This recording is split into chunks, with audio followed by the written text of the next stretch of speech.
Hi everyone, and welcome to Lecture 8 on the Cult of Asclepius. This is one of my favorite lectures of the semester. It's a bit of a change of pace for us in that today we're going to be looking at a more sort of mystical and magical and religious approach to healing than a lot of the stuff we've been looking at over the past several weeks. To orient you chronologically, the Cult of Asclepius became popular during the classical period from about 500 to 300 BCE. So as we'll see, the time range of the Cult of Asclepius actually extends much farther beyond this, but this was the early period when it really sort of took off and became widespread in the Greek world. So this was during the time of the Hippocratics and also overlapped with the lives of people like Socrates, Plato, and Aristotle. Who was Asclepius himself? Well, in early Greek tradition, Asclepius was just a regular mortal dude. So in Homer, for example, he was just considered an admired doctor and healer. He's the mortal father of two of the healers in the Greek camp, and he's a regular guy who learned medicine from the centaur Chiron, who also taught medicine to Achilles. So originally, in Greek tradition and in Homer, Asclepius was mortal. However, by sometime in the 6th century BCE, he eventually became deified, that is, turned into a god, or considered a god by Greeks. What made him distinct from other Greek gods is that he was exclusively devoted to healing. So we've seen in earlier in the semester that in general, the Greek gods were capable of involving themselves in human health and disease and were capable of healing people, protecting them, making them sick, etc. But Asclepius was unique in that he was exclusively devoted to healing people. And because of that, he was considered the patron god of all physicians in the Greek world and was considered something like the divine father or inventor of medicine and an ancestor of sorts to all physicians in the Greek world. In terms of his biography, according to myth, he was the son of the god Apollo and Coronis, who was a Thessalian princess. So his mother came from this region of Greece. He studied medicine and became a healer because he wanted to help human beings. But there was a problem. He got too good at healing, and because he got so good at healing, people were not dying anymore the same way or at the same rate that they used to. And so Hades, the god of the underworld, got upset and complained to Zeus. He was like, Zeus, I'm going out of business down here. You got to help me. So he became so skilled at healing that he eventually got to the point where he could raise people from the dead. At that point, that was considered a sort of unforgivable affront to the gods, so he was struck and killed by Zeus with a thunderbolt for doing that. Later, however, he was brought back to life from Hades and made immortal, and after that, he never again resurrected anyone from the dead. Here is just a list of his family members, his wife, and his 5 daughters. Notice that we derive some of our sort of health-related terms from some of their names, like Hygeia. We get the word hygienic, of course. Panacea is another one. There was various iconography associated with Asclepius. The most sort of memorable or well-known is his walking staff that he carried, which had a single serpent wrapped around it. Now, one sort of interesting historical fact here is that often the staff with serpent, with the sort of serpent imagery, is in contemporary modern times used as a symbol of the medical profession. However, it's often depicted with 2 snakes coiling around the staff instead of 1. This actually represents a kind of funny mistake, historically speaking, because Asclepius' staff specifically had only 1 serpent. There was another god who had a staff that had two serpents. So this staff was actually the symbol of the god Hermes. And when we see this in medical iconography today, although it's supposed to be representative of Asclepius and medicine, it is in fact representing Hermes. One reason why that's sort of a funny mistake is that for the Greeks, Hermes was actually the god that escorted you to the grave. So when you died, he would literally lead your soul to the underworld and to Hades. So it's like a very, strong contrast between like a god who leads you toward health and one who leads you literally toward death. Asclepius was also associated with dogs. In some versions of the myths about him, he was an orphan who was raised by shepherd dogs. He was associated with roosters or cocks. There's also like a story from your reading that you might have noticed about a guard dog guarding one of the Asclepian temples. So the Asclepian temples seem to have been associated with dogs as well. And he's also associated with this little childlike sort of homunculus figure named Telesphorus, who was supposedly sort of an additional son of his. So you'll often see like this little small childlike homuncular figure next to him in various depictions. Okay, so in terms of the cult of Asclepius, the earliest evidence of the cult that we have is from the 6th century. The first known temple to Asclepius, which was known as an Asclepion, was established in the late 6th century BCE. After that, the cult spread rapidly throughout the Mediterranean during the 5th and 4th centuries, so from 500 to 300 or so BCE and beyond. After that, though, it continued to spread throughout antiquity to all over Europe, Northern Africa, the Middle East, all over sort of the European, African, and Asian world. It actually became the single most popular cult in the Hellenistic world of the Roman Empire. And it lasted until the 6th century CE, so well over 1,000 years, when the last pagan sites were shut down or destroyed under Christian influence. So in terms of time period, right around here is when the first Asclepian temple is known of. More and more, it became popular during the classical period, continued to grow and become more widespread during this period, and was the dominant, most sort of widely spread and popular cult of this whole period up until about 600 CE. So for well over 1,200 years, this cult had a dominating influence on sort of religion throughout the world. Here's a map with locations of known Asclepian sites from the ancient world. You can see that it's as far away as like the modern UK, Northern Africa, over here in the Middle East, obviously throughout the Mediterranean as well.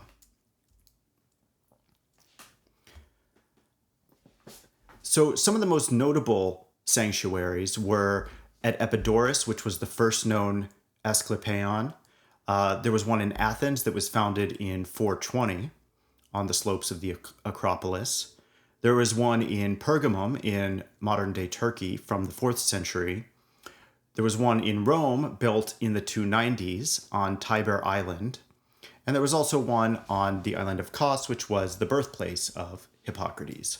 So note that the one in Rome was built following an epidemic. Similarly, note that the one in Athens was built in 420 BCE. So this would have been just a few years after the plague of Athens, which happened or started in 430.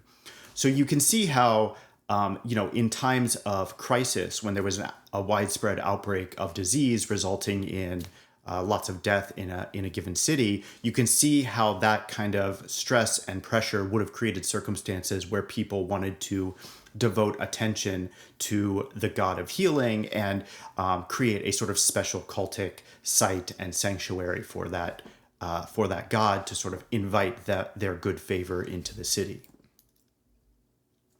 So here are some of the famous sites.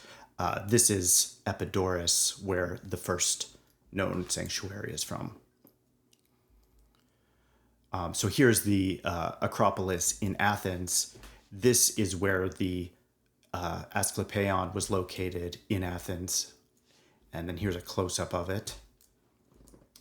Here's some remains from the Asclepion on Kos. And then here's the remains of the one from Rome. A couple sort of side notes. So one is that there's a little bit of a connection between Asclepius and Socrates. So Socrates, as you know, was tried and convicted for impiety in the year 399 BCE. He was sentenced to death and executed by the Athenians. And his student Plato wrote a dialogue called the Phaedo, which depicts Socrates' final conversation with his friends in prison leading up to his death, which happened by drinking the poison hemlock. So in this dialogue, Socrates discusses the nature of the soul, and he argues that the soul is immortal, but temporarily imprisoned in the human body. And in Socrates' conception, or in Plato's conception, the soul is sort of like our truest self, and the body is a kind of sickness that happens to the soul. So Socrates' final words in the dialogue are Crito, addressing his friend, "We owe a cock to Asclepius. Be sure to make this offering to him and do not forget." So he mentions Asclepius, the god of healing, in his final words. And the idea behind them, although they're a little cryptic, seems to be that death is a kind of cure of the soul from the sort of temporary disease or imprisonment that it has in the human body. There are also some interesting connections and similarities between Asclepius and the Christian Jesus. So both were the sons of a god and a mortal woman. Both died, were resurrected from the dead, and became immortal. Both were capable of raising people from the dead, were credited with miraculous healings. Both provided help to the weak and poor, and both had the name Savior, or were referred to as Savior, soteros. Presumably partly because of those similarities, and also because the Asclepian cult was the widest spread one and most popular one in the ancient world, Asclepius was considered especially threatening to early Christians. So a lot of early Christian theologians talked about Asclepius critically and engaged in polemics against Asclepius until finally the temples were shut down. So here's an example.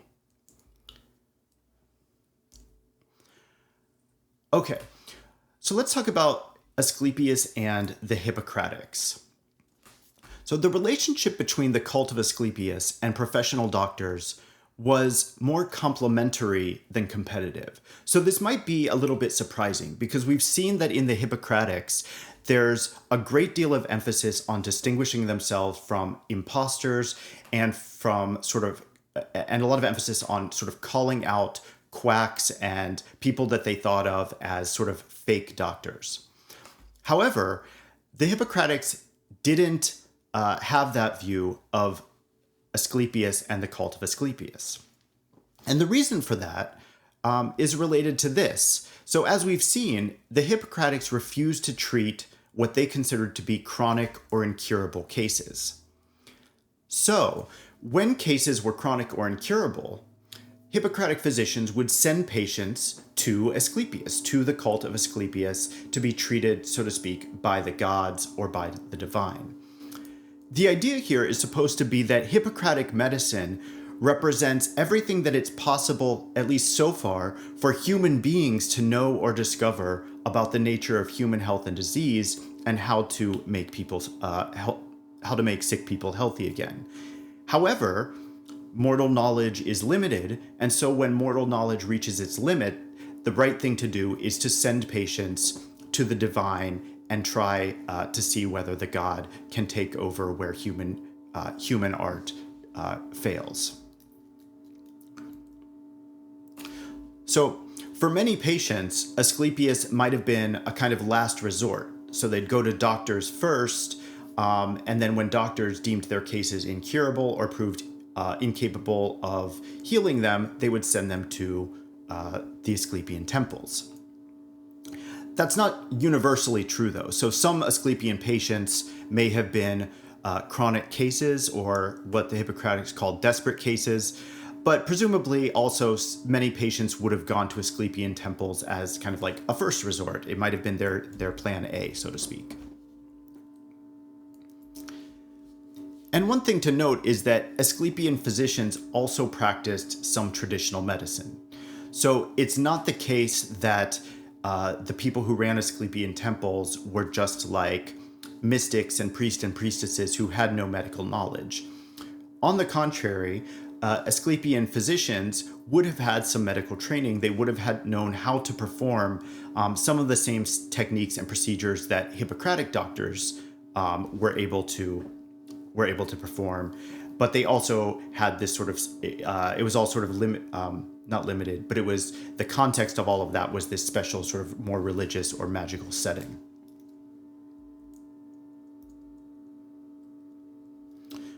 So this is an inscription devoted to Asclepius. This is from a 4th century figure who is talking about how he tried to go to mortal doctors who ultimately failed to cure his disease. So he would have been one of these sort of desperate or incurable cases for the Hippocratics, but he was ultimately sent to Asclepius, where he was finally healed by the cult.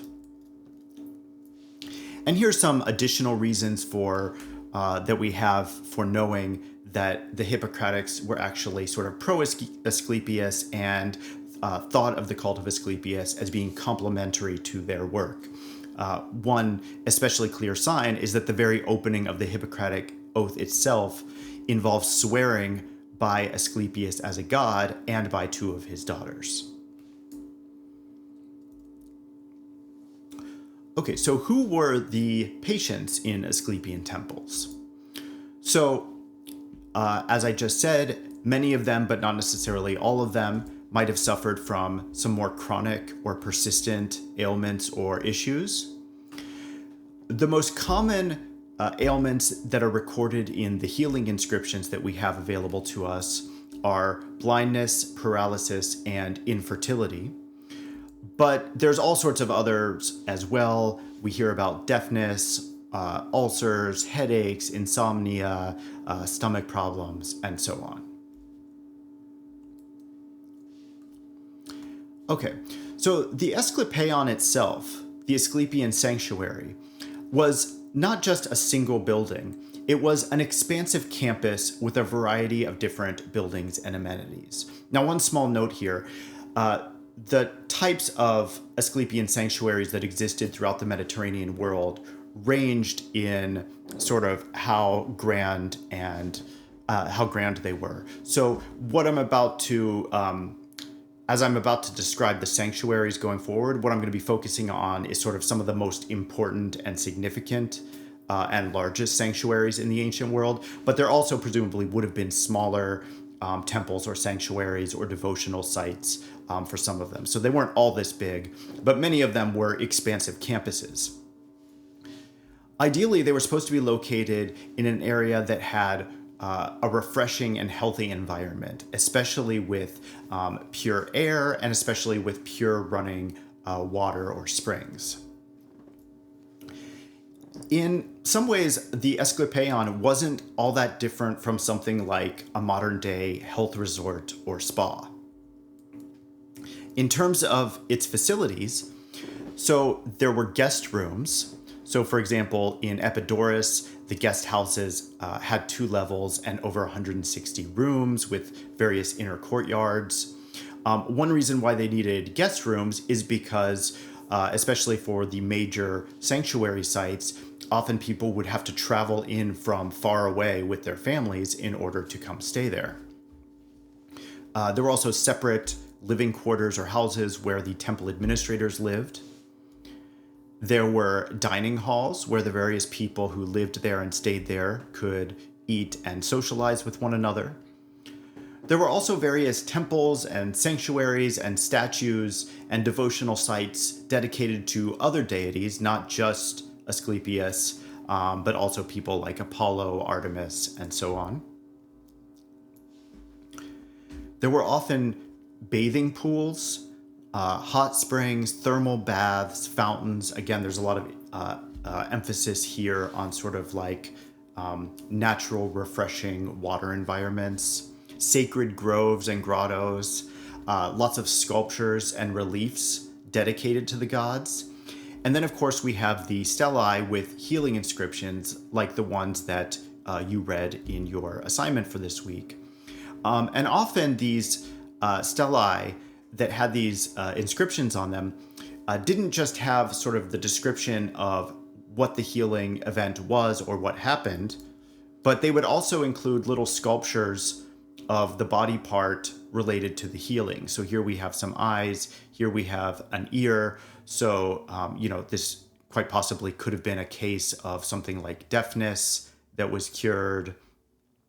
So these kinds of statues and sculptures were also prominent parts of the Asclepian, the Asclepian campus. They also had entertainment. So they had theaters where there would be performances for the guests. There was a gymnasium where they could engage in competitions and athletic and fitness training. There were libraries. And there was also what was known as, and this was sort of the central element of it, the sacred precinct. This was the sanctuary where the actual Asclepian treatments took place.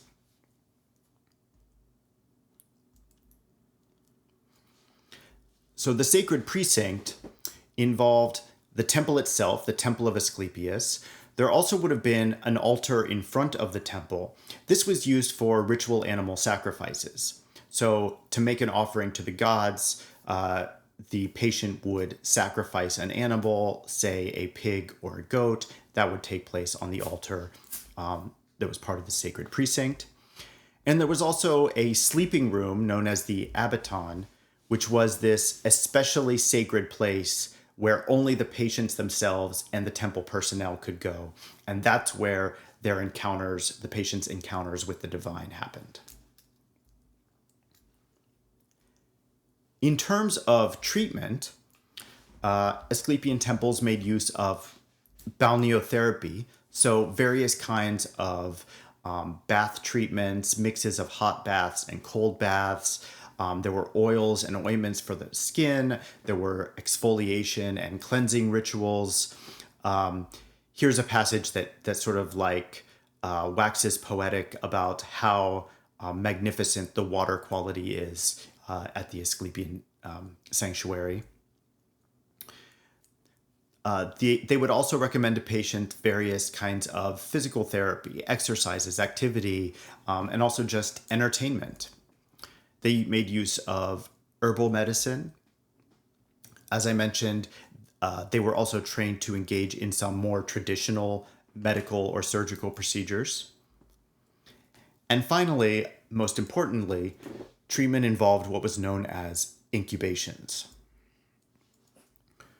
So the incubations were a ritual process in which a patient goes to sleep and while they're asleep has a direct encounter with the god Asclepius himself, who either heals them or provides some sort of healing instructions or lifestyle recommendations to them.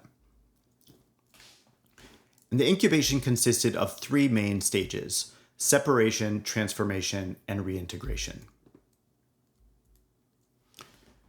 The first step was separation, and it was called separation because in this first stage, the devotee, the patient, is supposed to become separated or detached from their everyday life, alienated from the mundane, alienated from their ordinary social world.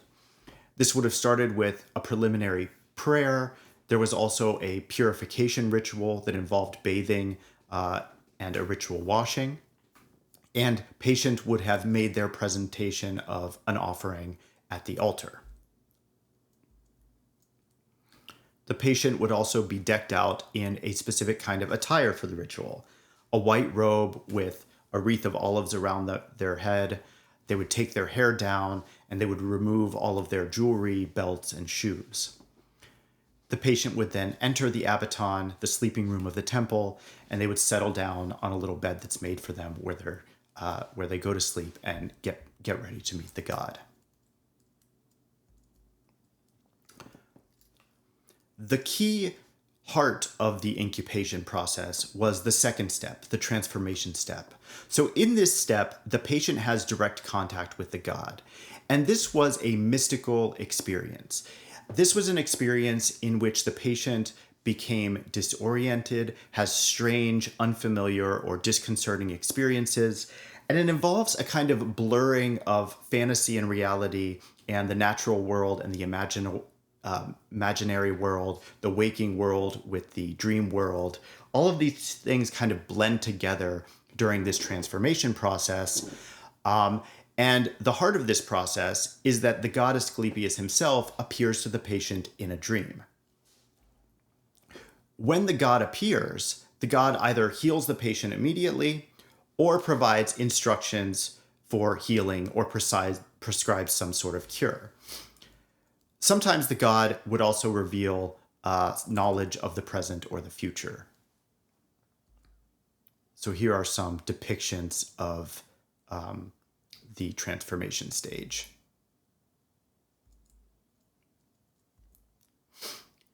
The third stage was reintegration. So after the transformation, the patient would return to the real world and to society after meeting the god. They would remove their olive crown after waking up. They'd place it on the pallet or the bed. And then there would be a shared meal with others, and they would use the meat that they had sacrificed at the altar for the meal. And that meal concludes the official ceremony of the incubation method of healing. After the incubation, the patient would leave the sacred precinct. They would then pay an offering, a thank offering to Asclepius for the temple administrators. And then that offering would be the basis of the income for the staff at the temple and would provide funds for maintaining the sanctuary. Okay, so here's one of the inscriptions from your reading that I think sort of nicely illustrates some of the blurring of fantasy and reality.